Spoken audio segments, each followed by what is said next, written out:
ખેડૂત મિત્રો, બોલતો પોપટ યુટ્યુબ ચેનલમાં આપનું હાર્દિક સ્વાગત છે। આજે આપણે જે ખોડિયારમાંનું ધામ કહીએ એટલે કે ખોડિયારમાંની જન્મભૂમિ એવો ગામ એટલે કે રોહિશાળા ગામે આપણે પધાર્યા છીએ અને આપણે ઇલ્વદુર્ગ સીડ્સની એક વેરાયટી તમે પહેલાં જોઈ શકો છો, બરોબર। આજે તારીખની વાત કરીએ તો 16/12/2025 એટલે આજની તારીખમાં જો આટલા વરસાદ અને આટલા ઓલા આવ્યા એના હિસાબે કપાસ કોઈ સારા રહ્યા નથી, માવઠા આવ્યા એના હિસાબે કપાસ કોઈ સારા રહ્યા નથી, કપાસ લાલ અને કપાસ ખાખરી ગયા છે। હવે તમે અત્યારે આ જે તમે ગ્રીન જે ફિલ્ડ જોવો છો એ ફિલ્ડ છે રોહિશાળામાં ઈશ્વરભાઈ કાનજીભાઈની વાડીએ। ઈશ્વરભાઈ કાનજીભાઈ આપણી સાથે ઊભા છે। આપણે એને જ પૂછ્યું કે તમને આ કપાસમાં કેવી વેરાયટી રહી અને કેવું તમને આમાં લાગ્યું।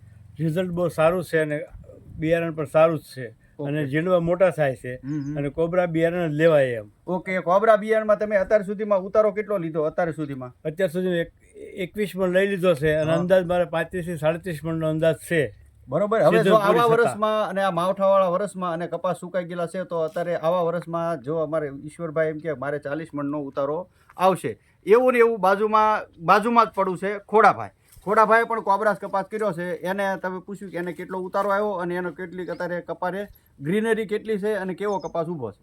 મારે 25 મણીઓ આવ્યો છે।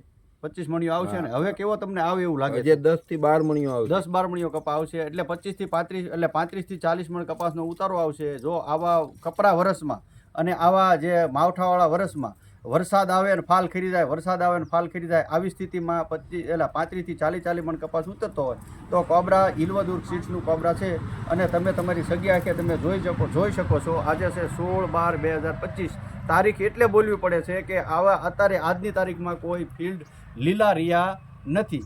તો આ કપાસ કોબરાસ તમારે જો મેળવવા માટે તમારો નીચે કોન્ટેક્ટ નંબર આપેલો છે તે એમાં અવશ્ય સંપર્ક કરશો। ધન્યવાદ।